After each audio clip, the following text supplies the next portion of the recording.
पूरी बिहार की जनता और देश की जनता और सामाजिक न्याय की धारा को चाहने वाले लोग संजय यादव को दोषी मानते हैं। संकल्प लिया था अपने जीवन में कि जननायक कर्पूरी ठाकुर को भारत रत्न से सम्मानित करने के लिए हम कई वर्षों से लड़ाइयाँ लड़ रहे थे। रोहिणी आचार्य एक अच्छी महिला के नाते हम उनको बधाई देना चाहते हैं कि आप इस कूड़ा करकट से हट के एक नया जो जीवन की शुरुआत किए हैं वो आपको आगे बढ़ने में काफ़ी दायित्व का निर्वहन होगा। जब तक जीवन है इस कमल के साथ हम लोगों का जीवन रहेगा। नमस्कार, लाइव बिहार देख रहे हैं आप, आपके साथ मैं स्नेहा गुप्ता। आपको बताएं कि आज हमारे साथ जो खास बातचीत करने के लिए हैं वो लालू परिवार के साथ 30 साल रहे हैं। राजनीति तो किया हुआ है ही, लेकिन साथ में पारिवारिक रिश्ता भी रहा है। जिस तरीके से इन दिनों लालू परिवार में खटास नजर आ रही है, जहां पूरा परिवार बिखरा हुआ नजर आ रहा है, तेज प्रताप यादव से लेकर रोहिणी आचार्य तक और तेजस्वी यादव तक। और इसका इल्ज़ाम लग रहा है संजय यादव पर, जो राज्यसभा के सांसद हैं, हरियाणा से आए हैं और हमेशा ही तेजस्वी यादव के साथ नजर आते हैं। हमारे साथ खास बातचीत कर रहे हैं आज़ाद गांधी, बीजेपी से अब जुड़ चुके हैं। पहले तो आज़ाद जी, बहुत शुक्रिया बात करने के लिए। चलिए, आपको भी धन्यवाद। 30 साल का लंबा समय आपने लालू परिवार में दिया। आखिरकार क्या वजह रही जो आपने लालू परिवार का साथ छोड़ दिया? देखिए, हम लोग जब थे उस वक्त तो सामाजिक न्याय की लड़ाई हो रही थी कि सामाजिक न्याय कैसे जिंदा हो। समाज में गरीब तबके के लोगों का, दलित का, अल्पसंख्यक का, अति पिछड़ा समाज का कल्याण होते रहता था, कुछ न कुछ होता था। लेकिन जब मैं देखा कि यहाँ धीरे धीरे तेजस्वी जी का आगमन हुआ और उसके साथ साथ कई ऐसे नेता, दूसरे स्टेट के नेता भी शामिल हो गए उनके राजनीतिक कैरियर में, तो जिस दिन राजनीतिक कैरियर में समाप्त हुए, जो स्थानीय लोग थे, राजनीति करने वाले स्थानीय लोग, उसको जो है दरकिनारे कर दिया गया। जब दरकिनारे हो गया, पार्टी धीरे धीरे कमज़ोर होती चली गई। लोगों में काफ़ी गुस्सा था। आप बताइए पत्रकार साहिबा कि राज्यसभा का सांसद संजय यादव को बनाने से तेजस्वी जी को या लालू जी को क्या फ़ायदा हुआ? आप बताइए। वो कहाँ कहीं वोट के नाम से वो वोट पे आ गया था। हर व्यक्ति वोट की राजनीति करता है कि कौन ऐसा काम करे जिससे वोट का संख्या बढ़े। इससे और वोट घट गया।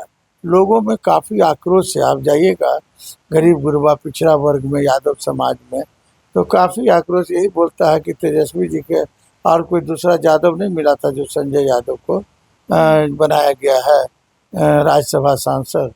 ये धीरे धीरे स्थिति काफ़ी खराब होते गई।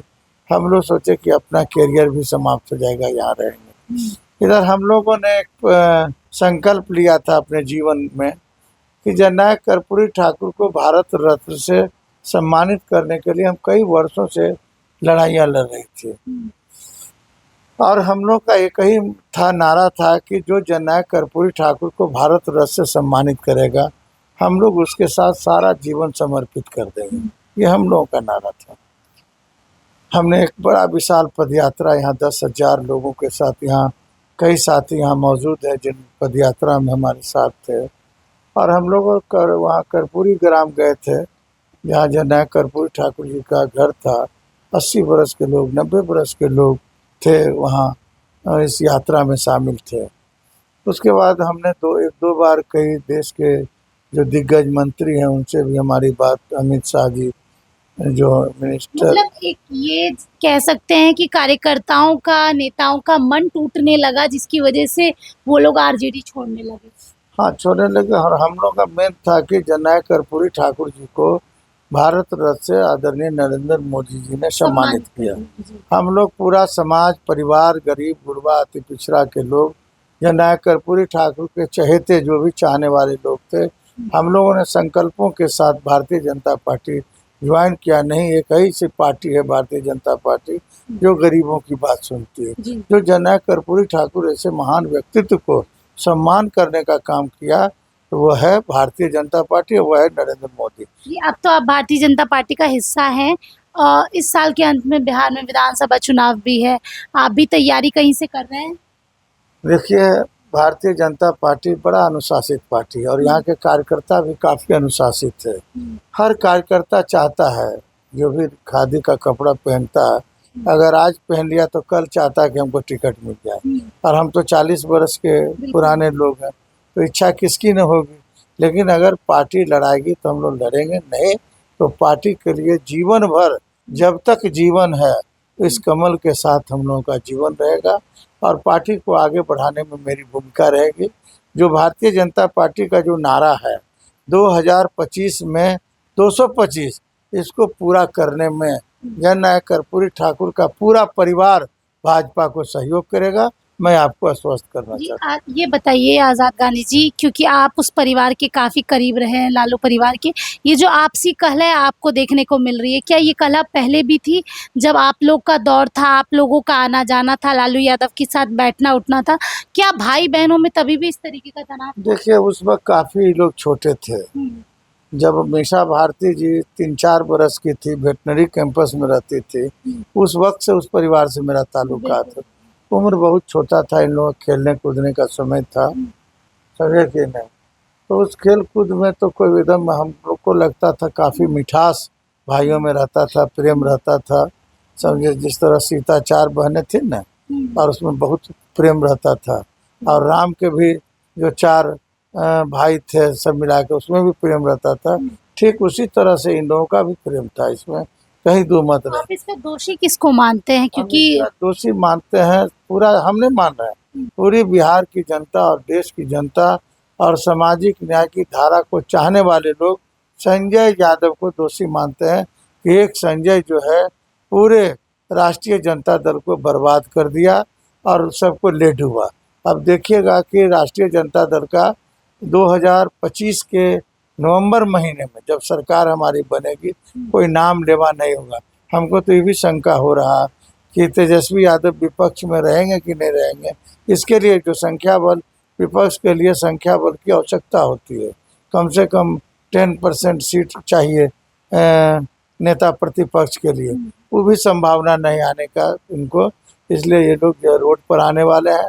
भारतीय जनता पार्टी काफ़ी मजबूती के साथ एनडीए गठबंधन बना हुआ है और एनडीए गठबंधन में जो प्रेम और भाईचारा है वो कभी दूसरे गठबंधन कहा में जा रहा है कि अब तेजस्वी यादव से मुलाकात करना भी मुश्किल हो गया है। हम तो बहुत पहले निधि को स्टेटमेंट दिए थे कि तेजस्वी यादव से मिलने के लिए इधर तो मेरा देन है कि समझिए कुछ मिलना भी स्टार्ट हुआ। हम लोग ऐसा आदमी 4-4 घंटा गेट पर खड़ा रहता था कि तेजस्वी यादव का अब कॉल आएगा कि बुलाहट आएगा कि हम लोग जाएंगे। 10 बार आवे पुलिस तो हम लोग ताके कि मेरा नाम आया क्या, नहीं नहीं आपका नाम नहीं आया। कार्यकर्ताओं को सम्मान नहीं। कार्यकर्ता वहाँ दिन रात अपमानित होता था, समझे कि अगर वही कार्यकर्ता अभी उनके साथ है, तेरा बेचारा का कोई चारा नहीं है, समझे कि नहीं। जब चारा मिल जाएगा दूसरे जगह तो वहाँ से हटने में कार्यकर्ताओं को कोई दिक्कत है। आपने रोहिणी आचार्य का वो ट्वीट देखा था जिसमें उन्होंने अपना दर्द बयां किया, यहाँ तक उनको ये कहना पड़ा कि मैं अपने स्वाभिमान के साथ समझौता नहीं करूंगी, मैं अपने माता पिता की सारी बातें मानी हूँ, किडनी तक उन्होंने दी है अपनी अपने पिता को। मतलब इस हद तक आगे तेज प्रताप यादव तो पार्टी परिवार दोनों से बाहर है, रोहिणी जी की भी नाराजगी नजर आ रही है, मीसा भारती पूरी तरीके से साइलेंट है।